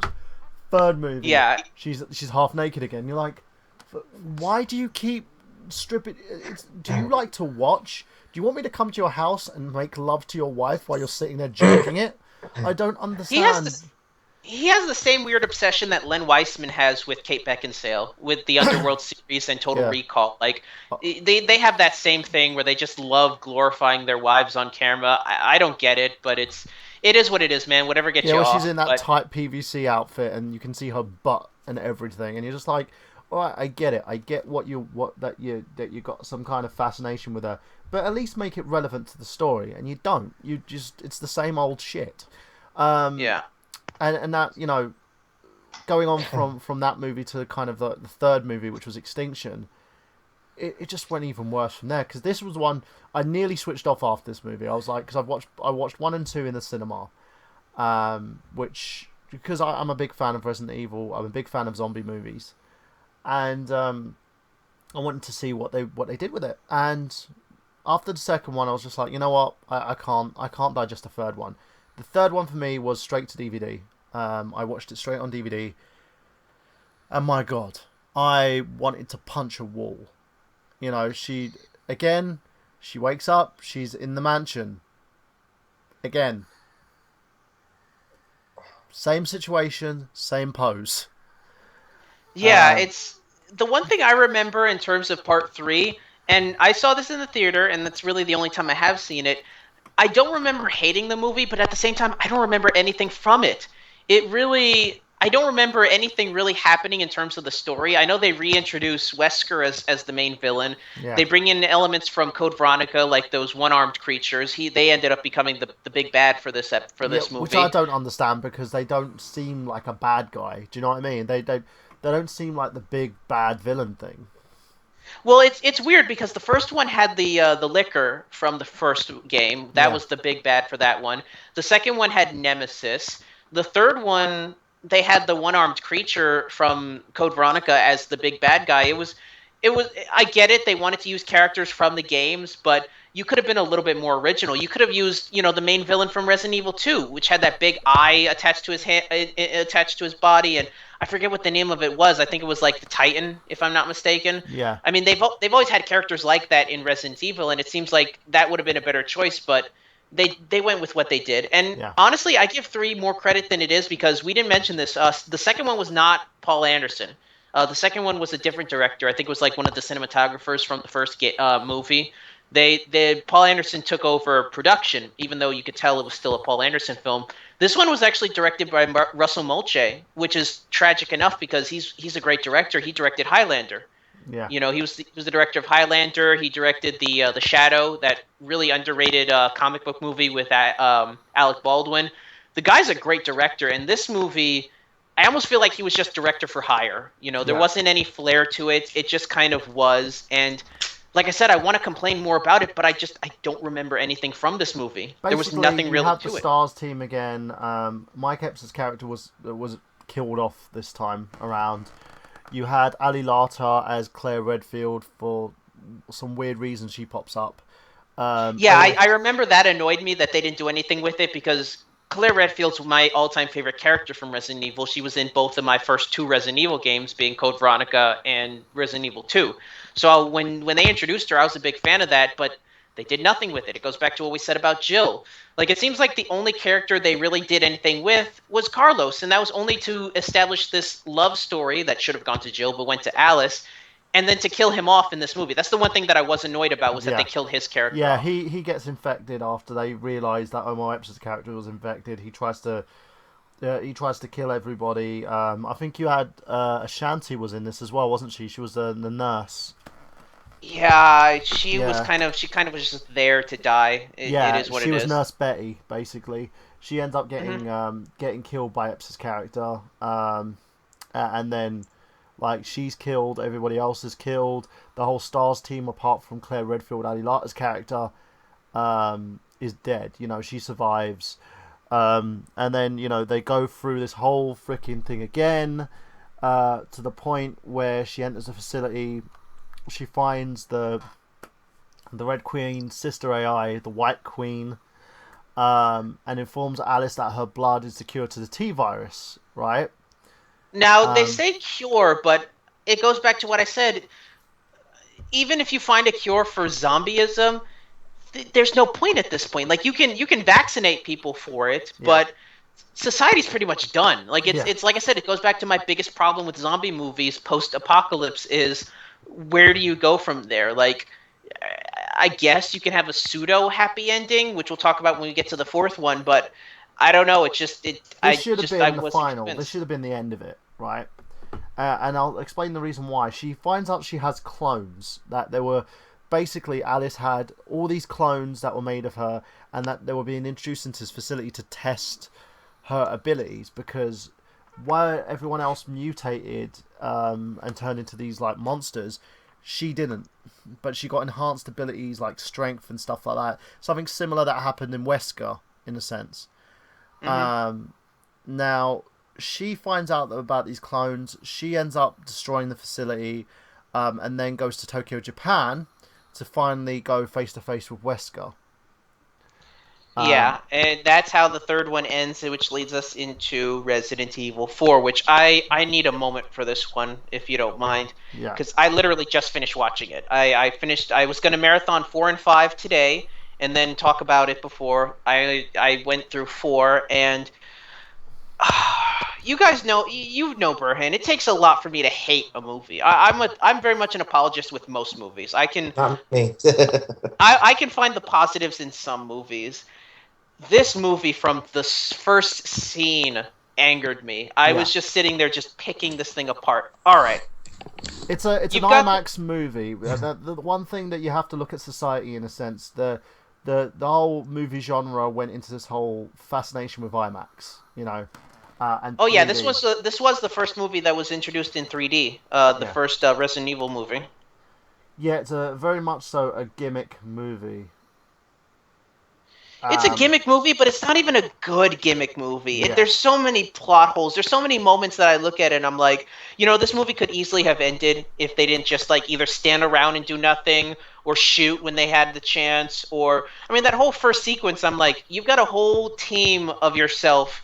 You've obviously proven your master artists in terms of like ninjutsu and gunplay. yeah. You have superpowers. Why is this so difficult? What is the problem? Why are you having such difficulty killing this one guy? And then they kind of MacGuffin away her superpowers with that moment where it's like I'm sitting there going, all right, kill him, no, kill. Okay, now you just lost your powers. Good for you.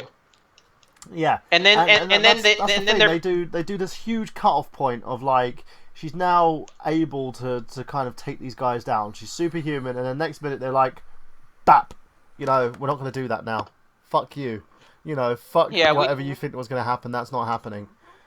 Um, that annoyed me so much. I yeah, almost I almost wanted to turn the movie off at that point. I was just kind of like I screw you movie, but I was like I already started the movie, I might as well finish it. And I gained nothing from watching it. This movie, I'll say this, when they first introduced the new characters, I was actually kind of excited because I'm like, "Oh, okay, new characters. This is the movie's going to do its own thing at this point." No, they're all there just to die. We don't get one single character that lives on except for Chris Redfield, which I will say this, I'm a fan of Wentworth Miller. I think he's a pretty solid TV actor. I he is remember his so not Chris Redfield though. He is not. he is he is so Carl Urban in this movie. Yeah, Like he went he somebody gave him some like tapes of Dread. They gave him Dread and was like, "Here, act like that." He's got the gravelly voice going. He's a loner.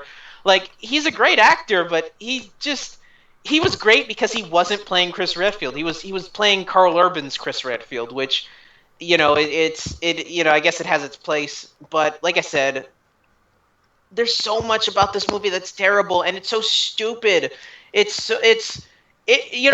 People dump on Michael Bay for being about all style and the swing cams and the slow motion, but this movie, I will never say anything bad about Michael Bay's style again. This movie was awful. yeah. This movie It's just the slow motion sequences, the weird like the zoom ins and whatnot. Like this movie was just over the top dumb, and it wasn't dumb in a good way. And again, they have this test because what's happening is by the end of the movie, Umbrella wants to weaponize the viruses. You know, they've mutated the virus, the TNG virus. They're trying to sell it to every single warring nation on the fucking planet. I didn't even know they still existed. Um, Yeah. and they've got this suburban area that they're testing this virus out. So she goes in to kind of take these guys out and Well, try wait a and minute, wait a find. minute. Are you jumping to five now? No, they're basically. I'm trying to think what the rest of Four them was was. four was a ship. It Yeah, was a yeah, boat. but they're also the Umbrella's trying to basically. Um, let me have a look. Umbrella was trying to weaponize these like weird scarab things No, that I no, guess yeah, are like yeah, mind control. yeah. I'm busting into retribution. No, no, I'm right. That's number four, right? No, four was where they okay, in three, the whole purpose of three was that they were trying to find this town in Alaska that supposedly That's was it. devoid Yeah, of um of the virus. In yeah. four, Mila Jovovich actually flies to this town and finds out that it's actually not That's real, it. that it's Sorry, it's just actually so cut and paste that you can't. Right, yeah, there you go. I'm on it. Yeah, yeah. she basically ends up losing her powers to Wesker. They released this thing in IMAX 3D because they used the fusion camera system. It had a 60 million budget on it, so the budget actually got an extra 15 million because it was like Yeah, 45 they million get for each of these movies. and what's funny is that the budgets get bigger and they still make money. Like there's no that's the one thing that irritates me is that these movies just keep making more and more money and they're not good. Like they're not Yeah, getting better. yeah. They're getting worse, honestly. And yeah, and she basically goes in to the amount of slow mos in this movie is ridiculous. Even with Ali Lata's character, you'd have like situations where the thing slow mos with the axe, and then she does this little like jump kick thing, and it's it Oh, you mean the level boss basically? yeah. That thing that in no other realistic sense would ever exist. It Rudy, basically is like a cross between Pyramid Head and some other weird thing that they had going on. it's literally a giant man with a bag tied over his head with like spikes coming out of him and a Yeah, giant like not even like a realistic axe, like this weird kind of it was so this movie almost lost me at that point. I was just like, okay, this is stupid. Like you literally created a video game boss for this movie. Like in no real stretch does this character exist in real life. yeah. It was The so bad. Like I can't believe people just didn't laugh hysterically when they saw this character because that's what Yeah, I did. they create a little community called Arcadia as well, which is basically turns out to be an umbrella trap. So they release like the survivors out there, like for everybody that's kind of survived, um, and then you get to the point where there's a holding cell. Wesker uses the T virus to kind of revive himself. And then there's this whole like Wesker Milosevic kind of fight thing that goes on. Which Um, ends so dumb. Like he yeah, basically gets his head blown off, which is like, dude, you just spent the last half hour just doing all these cool like speed moves, and you're supposedly like hand to hand combat skill is like the best ever, like over 9,000, and you get shot in the head with a shotgun, and that takes you down supposedly. Like yeah. and if that didn't ruin it enough, do you want to tell them how his character basically quote unquote dies at the end of this movie? Who like Wesker's? Yeah. No, no, you go for it. You go for it. Basically, what happened was Wesker ends up reviving himself. He Yeah, ends up eating one of the survivors of there, which that character was so stupid. It was it was the stereotypical like selfish kind of annoying character that is going to end up double crossing everybody and ruining things, but you just kind of wait for him to die, and he does. He does. Wesker eats him, and then Wesker gets away on a plane, and all of a sudden, for some reason, I guess Miljovic has magic powers because she was able to magically teleport a bomb into this plane that she had no idea was there, I guess, because they didn't at no point show that she discovered this thing. It just she happened to just there was a scene where you see her looking at this like explosive that she yeah, knows Wesker has a controller for, and it just kind of magically appears in his ship, and we're supposed to assume, oh, she put it in there. When? At what Yeah. point did she decide to do this? Was it a cutaway or something? Like I at that point the movie, if it didn't lose me then, it was like that pretty much made it that was my moment where I was like, I'm done with the series. Like Yeah. that was my shark jumping moment. Yeah, and basically, like, Wesker overpowers everybody. He somehow gains control after 1 minute being a zombie, next minute being in control again. Um, Bennett's devoured by Wesker when he revives himself. Wesker escapes the aircraft. He activates a bomb in Arcadia. Plane explodes instead of Alice placed the bomb there beforehand, apparently. Wesker then parachutes away from the explosion. Luther emerges from the sewers, battered but alive. Alice resolves to turn Arcadia into a real haven and broadcast a new message to every survivor out there. Now, so And you've at got this Alice. and at Yeah, this point, if the series had just ended here, I'd have been fine with it. I'd have been like, all right, Alice finally beat Wesker. It was stupid, but she beat him. They've got survivors. They've got a ship. They can go around and collect up other survivors. End it here. Just go. Walk away. No. The movie ends with a platoon of soldiers flying towards the ship, and our main characters basically getting out their guns, which leads us into the fifth one. Now, I haven't had it. I didn't see the fifth one because I hated the fourth one so much. Have you yeah, seen the fifth one, Burham? yeah. This is the one that turned me off big time because I know for a fact that this one has the weird simulator thing to it, where yeah, apparently everything that was in the previous movies was a simulation, if I'm not yeah. You mistaken. get a dream sequence basically in this movie where she's married to Carlos. She has a kid, and then zombies keep going into the kind of the hive that she's living in, the communal area. It kind of pays tribute to the remake of Dawn of the Dead, in a sense, because it's a gated community. It seems pretty much similar to that. Yeah. Um, and he's then infected with the G virus.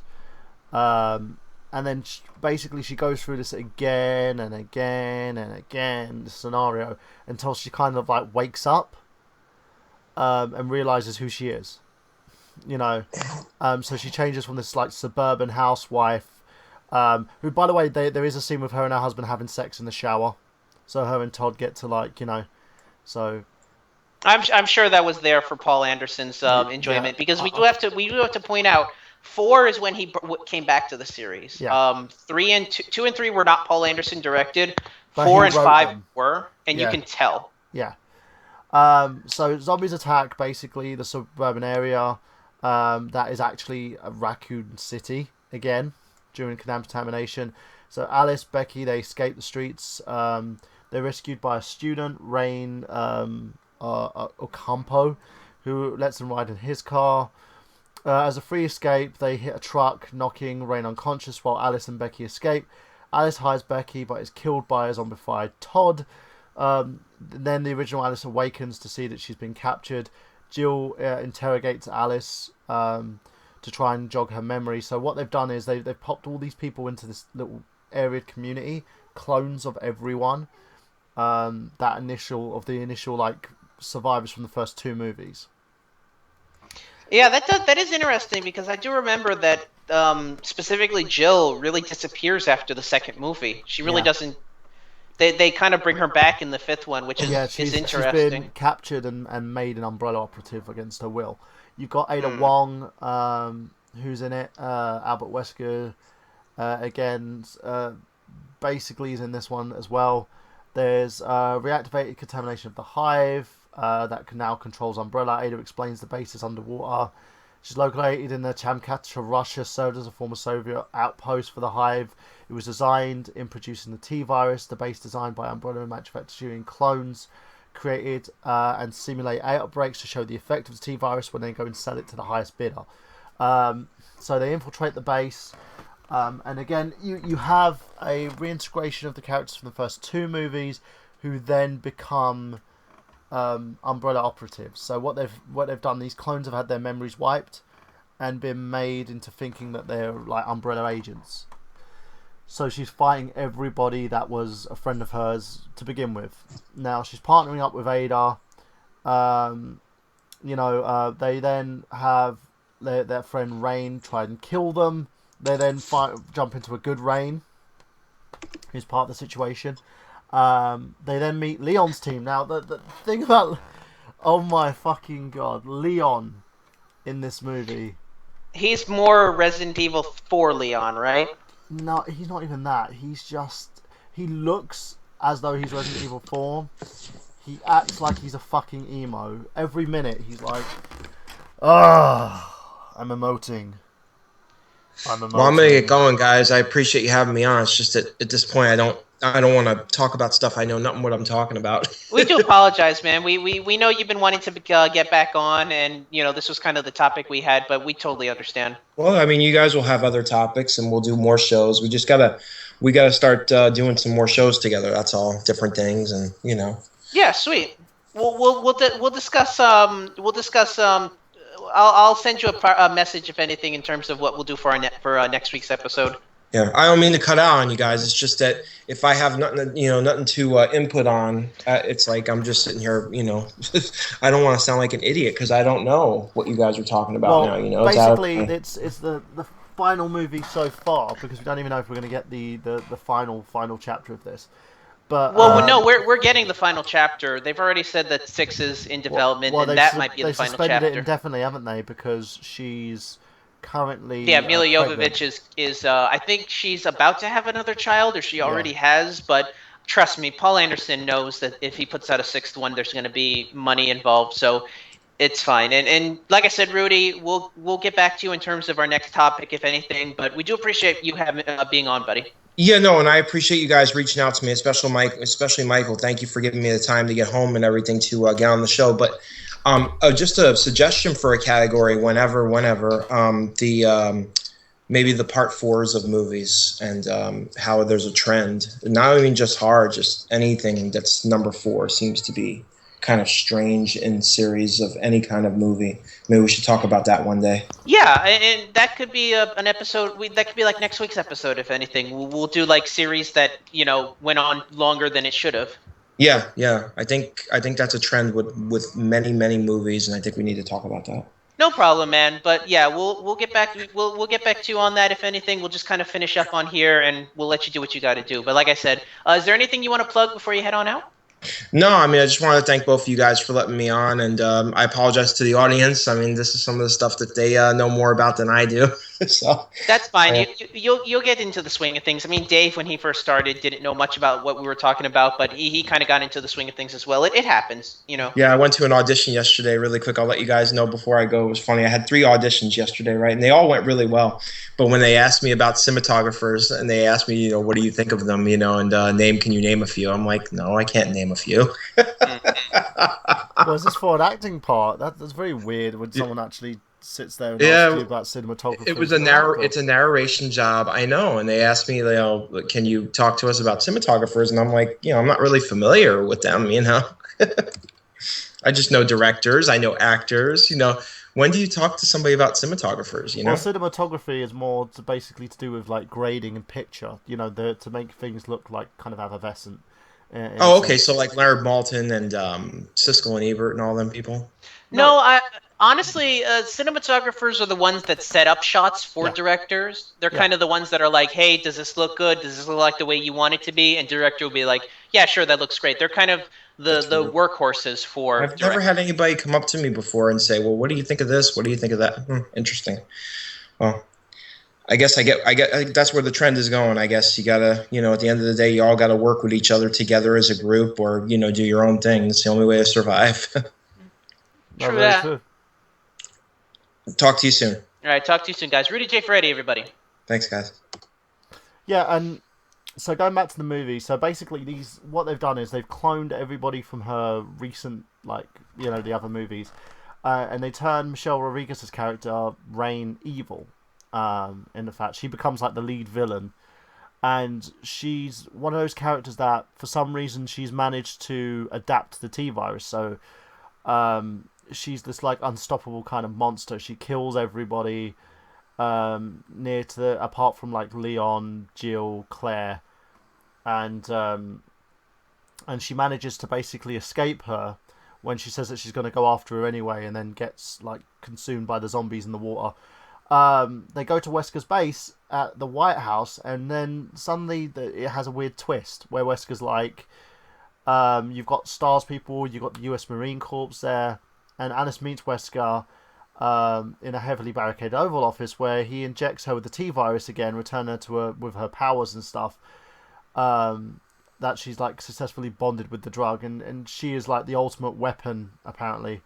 And on the roof, Wesker explains that the Red Queen is trying to wipe out humanity, and all the remaining uninfected are at the base, and it's humanity's last stand. So it's So what you're telling me is now Wesker is the good and guy. Umbrella is the good guy. Yeah. Ew. Yeah, That's and I looked at it and I was like, what? And then you've got all these as it cuts away from the White House, you have these tons of like zombies and dragons and monsters. Oh my! At the end of it, and I remember watching it, and as soon as because I literally had to turn it on and off, because there were moments where I wanted to punch someone in the face, and I had to turn it off and just give myself a bit of a breather and then go back to it. But it took what was mostly obscene and stupid from the other movies and makes it like 100% even worse. You know. And this is probably the worst case of them shoehorning characters in because, like, unnecessarily. Because, like I said, with this one, yeah, I'll give Ford credit for one thing. Chris Redfield didn't feel like he was out of place in the movie. He at least felt like he could have existed in there. Oh, And same thing Leon! with Leon was Claire. so out of place. Because Same thing with Barry. From yeah, what I've seen, Barry is another example of just, hey, he's a character we recognize. Let's throw him in there. yeah, and they didn't even give him the Jill Sandwich line, which annoyed me. Yeah. Here and here's kind of the what's it called? The way for me to really explain my feelings in terms of the characters in here and how they kind of stick out like a sore thumb. Yeah. Re- do you remember the first Captain America? Yes. Do you remember how his suit really made it looked like it was of the time? They took that old style red, white, and blue and they made it feel like it was practical, Yeah, essentially. it was the suit that they used in the Ultimate Comics, but there was a Yeah. reason it looked more made for war in a sense. Yeah. You know, it wasn't That spandex like, oh my god, I'm gonna be wearing spandex because that's what I wanted to wear. yeah, it's kind of like imagine the difference between that costume and the costume he wore in Avengers, Yeah, where it was no longer a practical outfit; it was basically a costume. That's basically what these characters are in this movie. And five is the worst because you have Ada Wong wearing her dress from Resident Evil 2 for no reason. I yeah, mean, basically, it's the exact same dress and it looks out of place. You have Barry wearing his outfit from the first game, which looks out of place. You have Leon, who, if I'm not mistaken, is wearing the same weird jacket with a little fuzzy bit on it. yeah. Yeah, it just It's like basically Resident Evil 4 Leon in look, yeah. but in character he just seems like a right emo twat. And look, I get it. You want to make the characters recognizable. How about making them actual characters? Give them a Mm. personality. But these characters are just there just to tag along with Alice, to make her look cooler, and it's just going back to what I said as a fan of the series, it's really a disservice. Yeah, no, I agree. Um, and that's the biggest problem with it is it doesn't make sense. Characterizations, the way that they've basically pushed this movie, it seemed like it was just a fleeting. It was one of those like, oh, let's make it as big budgety and effects like as we want, um, but let's not focus on characters because Well, why do we need to do that? here's something I want to bring up because it's something I noticed when the first two Resident Evil game movies came out. They were very much blasted by fans of the series. Yeah, It seemed like at some point in the time span of the movies, the fans kind of almost became kind of not accepting, but they stopped complaining of sorts. it became And complacent. what was that? Became complacent. I guess, and I think it also has to do with the fact that this was around the time where the games themselves were starting to lose steam. Because I believe by this point, Resident Evil 5, the game had come out, and that one was panned by fans of the series. Yeah, because Six they came out right after. transitioned it into away from the survival horror aspect and became very much the same as the movies were. They were very much action. Do you think because of the fact that the series took that turn in terms of the games, do you think that helped kind of allow the movies to kind of become popular? Because like I said, the movies have pretty much stayed the same since the first one, and yet it seems like as the movies keep going, more and more audiences are more accepting of them, even though they're not getting better. I don't understand it. Do you think it's because of the fact that the Resident Evil series itself has kind of lost its footing in terms of where it came from, that the movies are able to flourish because of that? Not really. I just think it's a popcorn movie. It became a popcorn movie, and people just went, "We can accept it for being a popcorn movie, but it's not really story driven. It has no heavy narration. It looks like they just make it up as they go along." Yeah, it's very episodic and not in a good way because as we saw with 4 and 5, they pretty much erase every element from the previous movie just for convenience sake. That's what annoyed me about 4 most of all. It's like they set up this whole thing with her having superpowers and all this stuff, and you think it's going to lead to something, and then they just MacGuffin it away Mm. because it makes it easier for them to get put her in conflict. Mm-hmm. No, and that's exactly it. Um, it's one of those things where you can see why they did it, but at the same level, from a fan perspective, I think it shows how shit the whole thing has gone. Um, Well, but in terms of from the film perspective, this was the migration. This is what they wanted to do with it, and there's no one's going to tell them no. But in the end, yeah, it is a popcorn movie. It is what it is, and people don't go. The people who go to see this movie aren't necessarily fans of the series. They're ones who just want to see a popcorn flick. the series has kind of grown outside of that, and it's kind of become its own thing, and I almost feel like the video game community has kind of let it go. It's kind of like, all right, this isn't ours anymore. So maybe that's it. Maybe it's just a situation where the video game community was like, okay, this series is no longer ours. It's never going to be ours. It has its fans. It's a thing. Let's just leave it. Let's just kind of put it behind us. Do you think that might be the situation? Yeah, that's what I think. I could Yeah. see that. I can very much see that the fans have just kind of given up. And you know what? That's unfortunate because at the end of the day, this was one of the big, cinematic games that came out in that first run. Stuff like this and Silent Hill and Metal Gear Solid and a lot of these games that really could have been something special, and it became basically basically became a zombie version of Underworld. Like I'm surprised. I know Universal owns the rights to Underworld and Sony Pictures owns the rights to Resident Evil, but I mean, if they're gonna really, do the whole team up thing and these big universe movies, at this point, just kind of bring those two together. Put Kate Beckinsale in there. Put Mila Jovovich. Len Weissman and Paul Anderson can take turns jerking each other off. Do that at that point. Like at this point in the game. In my opinion, it's one of those situations where I'm glad they're doing a final movie. Do I care that the next movie is going to be made? No. I just really want to see an end to this really dreadful, abysmal franchise. And there is even talks of adding Milosevic's character into the games. I've heard about that. Yeah, it's kind of a last hurrah because we mentioned this before. The Resident Evil games have kind of lost its swing. I mean, at this point, I can't believe I'm excited about a Resident Evil game coming out, and I am, and it's because they're re-releasing the GameCube Resident Evil. But They're re-releasing it. they're also releasing Resident Evil Revelations 2, which is going to be episodic. That's the Which one that was on the boat, right? Well, Revelations 1 was on the boat, and that was the one that saw the return to the survival horror roots in terms of what it's more in tone with the original Resident Evil franchise than the other one was. And the new movie that they've got, well, the new game, Resident Evil 7, is going to have apparently Josevic's character in that. As one of the stories, I think they're going to do it in similar vein to Resident Evil 6.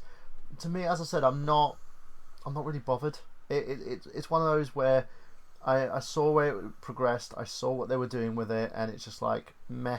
Okay, fine, do what you want. Doesn't mean that I'm gonna enjoy it.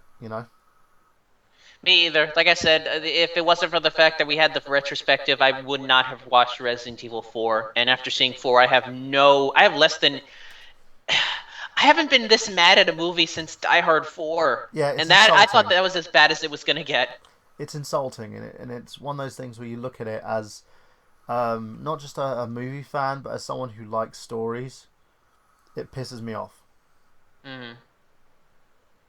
Yeah, it's unfortunate, but like I said, if you guys are gonna go out there and watch any of the Resident Evil movies, watch the first one.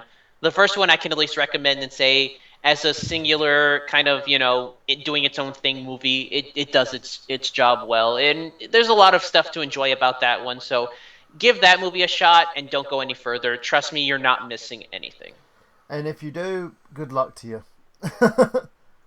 So I've got to tuck in early for bed because I'm going to be working a 12-hour shift tomorrow. Hopefully, God help me.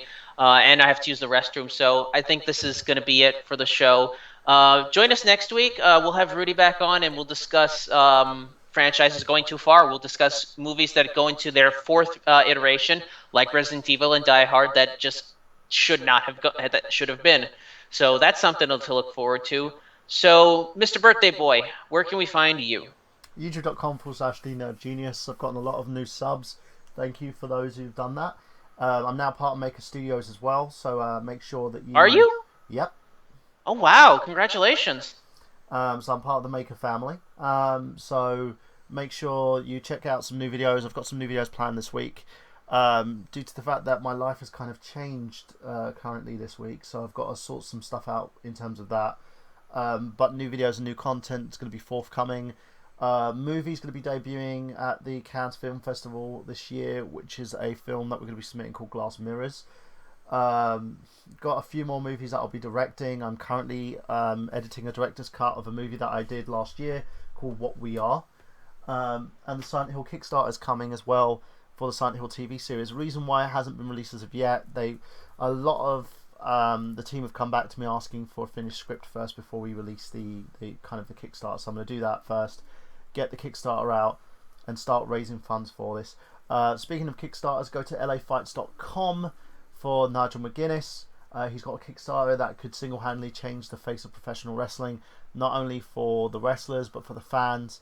If you want a high-quality product, if you want something new and innovative, check out lafights.com. For everything else, go to nerdgenius.com, and I should be back on a proper schedule in the upcoming weeks, guys. So make sure you stay tuned. Love to each and every one of you, and thank you everyone for staying tuned to the Retro Island Network, to everything else. Go to youtube.com/TheNerdGenius for more, and also subscribe if you go to youtube.com/IslandRadio. And you can add me on Twitter at Michael Burhan. A lot of people have done so far, and we've also got a couple in the upcoming weeks. We have a special guest coming up for the Untitled Movie Show. I'm not going to say who it is as yet. It is the producer and director of a movie that was released in 2013, known as Nine Moons. But we haven't scheduled a date as of yet. I'm still in talks with them. So Miguel's going to be doing a nice little interview there. Oh yeah. I'll definitely be doing my research for that. And you can always follow us on Twitter, twitter.com/unmovieshow. I know I don't promote it enough, but guys, get out there. It's been out there for a while. I think we've got about maybe a dozen people following it. We could always use more. So if you guys are listening out there, follow us on Twitter, twitter.com/unmovieshow. And you can follow us every Sunday night here on the Retro Unlim channel on YouTube for the Untitled Movie Show. And for the Untitled Movie Show, this has been Miguel Leon and Michael Burhan signing off. Jay, take us out.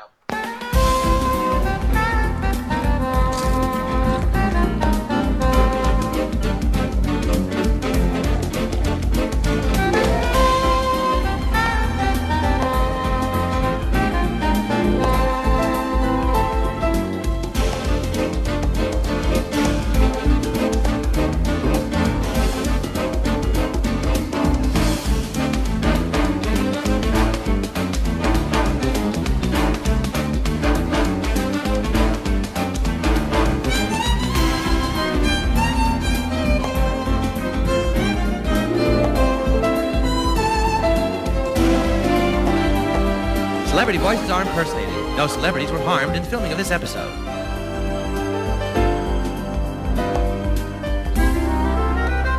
Excuse me, sir. The show's over. Get away, zitface. I don't know why he wants to fap to Miliosevich. Never understood.